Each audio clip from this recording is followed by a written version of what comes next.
అందుకని నాయకుడు విశిష్టమైన నాయకుడై ఉండాలి.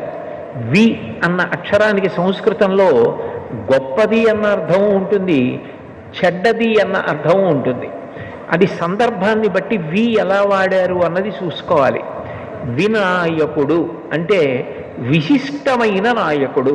విఘ్నేశ్వరుడికి ఒక్క నమస్కారం పెడితే ఆయన ముందు నడుస్తాడు. ఆయన ముందు నడుస్తున్నాడు అనుకోండి, విఘ్నములన్నిటినీ పోగొట్టేస్తాడు. వినాయకుడు అంటే విశిష్టమైన నాయకుడు. విఘ్నేశ్వరుడికి ఒక్క నమస్కారం పెడితే ఆయన ముందు నడుస్తాడు. ఆయన ముందు నడుస్తున్నాడు అనుకోండి, విఘ్నములన్నిటినీ పోగొట్టేస్తాడు.